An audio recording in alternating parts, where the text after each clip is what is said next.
जय हिंद दोस्तों, स्वागत है आपका हमारे आज की वीडियो में। दोस्तों आज हम साइकोलॉजी अथवा मनोविज्ञान की वीडियो का पार्ट 1 लेकर आपके सम्मुख उपस्थित हुए हैं, जिनमें आज हम मनोविश्लेषणवाद संप्रदाय के बारे में अध्ययन करेंगे। तो इस वीडियो का लाभ लेने के लिए वीडियो के अंत तक जरूर बने रहिएगा। तो आइए चलते हैं, देख लेते हैं मनोविश्लेषणवाद संप्रदाय के टॉपिक पर। तो बात मनोविश्लेषणवाद संप्रदाय की बात करें तो जो मनोविश्लेषणवाद संप्रदाय है, इनके जो जनक माने जाते हैं सिगमंड फ्रायड को माने जाते हैं, जिन्हें पागलों का डॉक्टर भी कहा जाता था। पागलों का डॉक्टर भी कहा जाता था। अब बात सिगमंड फ्रायड की आती है तो सिगमंड फ्रायड के जो समर्थक एडलर को माना जाता था और जुंग अर्थात कार्ल जुंग को माना जाता था। मनोविश्लेषणवाद संप्रदाय में सिगमंड फ्रायड ने मन अथवा मस्तिष्क का विश्लेषण किया और साथ यह बताया कि जो मन होता है वो अचेतन मन होता है, अर्धचेतन मन होता है और चेतन मन के रूप में पाया जाता है। अब बात आती है कि जो अचेतन मन है वो किसके सम्मुख होता है, किसके जैसा होता है। तो जो अचेतन मन होता है वह पहले तो जन्मजात होता है और इदम आईडी की तरह ही होता है। इसके बाद दूसरा जो अर्धचेतन मन आता है वो क्या होता है, यह अर्जित किया जाता है और यह ईगो अथवा अहम के भांति ही कार्य करता है।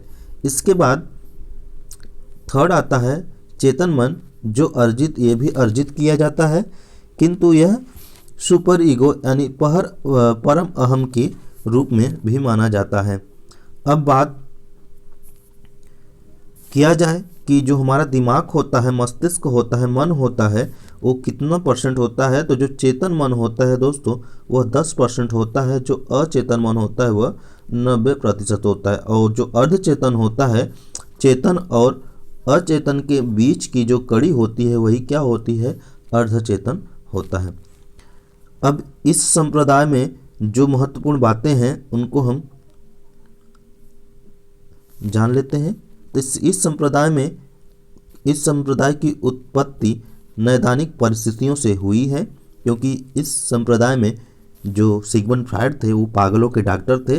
नैदानिक अथवा किसी समस्या का पहचान कर उसकी समस्या को दूर करना ही नैदानिक परिस्थिति होती है। प्रमुख विधियाँ क्या थी, जो नैदानिक परिस्थितियों की प्रमुख विधियाँ या मनोविश्लेषणवाद की प्रमुख विधियाँ क्या थी। तो पहला नंबर पे आता है स्वप्न विश्लेषण विधि, दूसरा आता है प्रेक्षण विधि।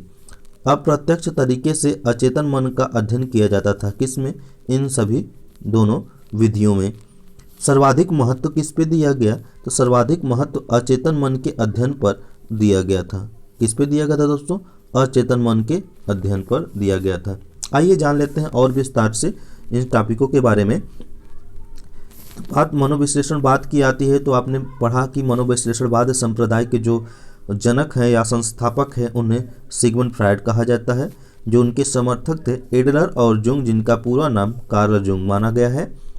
इसके बाद इस टॉपिक में किस पर बल दिया गया, इस टॉपिक में मनोविश्लेषणवाद में किस पर बल दिया गया, तो मनोविश्लेषणवाद में अचेतन मन पर बल दिया गया है। दोस्तों ध्यान दीजिएगा, मनोविश्लेषणवाद में अचेतन मन पर बल दिया गया है। सिगमंड फ्रायड ने कहा मनुष्य को समझने के लिए अचेतन मन को समझना चाहिए। सिगमंड फ्रायड जो था उन्होंने क्या कहा कि मनुष्य को समझना है तो हमें अचेतन मन के बारे में अध्ययन करना चाहिए या अचेतन मन को पहले समझना चाहिए। इस प्रकार उन्होंने मन को 3 भागों में बांट दिया। पहला था अचेतन, दूसरा चेतन, तीसरा अर्धचेतन। इस तरह से उन्होंने 3 भागों में मन को क्या किया, बांट दिया। अब जो अचेतन होता है उसमें होता क्या क्या है, तो यह जन्मजात होती हैं। जो अचेतन होता है यानी आईडी जो होता है वह क्या होता है, जन्मजात होता है। यह 90% पाया जाता है। यह सुख अथवा आनंद के नियम को फॉलो करता है। कौन दोस्तों, अचेतन मन। पूछा जाएगा कि कौन सा मन सुख और आनंद के नियम को फॉलो करता है, तो वह कौन सा मन है, अचेतन मन है। कौन सा मन 90% होता है, तो वह अचेतन मन होता है। कौन सा मन जन्मजात होता है, तो वह कौन सा मन है दोस्तों, अचेतन मन है। इसके बाद इस अचेतन मन को क्या कहा जाता है? इसे आनंदवाही या सुखवाही मन भी कहा जाता है। किस मन को आनंदवाही सुखवाही मन कहा जाता है दोस्तों? तो अचेतन मन को कहा जाता है। इसके बाद छोटे छोटे जो बच्चों में इसकी प्रधानता होती है, मतलब जो अचेतन मन है यह छोटे छोटे बच्चों में प्रधानता होती हैं। किसे इच्छाओं का भंडार कहा जाता है दोस्तों? तो इच्छाओं का भंडार अचेतन मन को ही कहा जाता है। तो अचेतन मन में इसे इच्छाओं का भंडार भी कहा जाता है। इसे तार्किक मन भी कहा जाता है। किसे दोस्तों?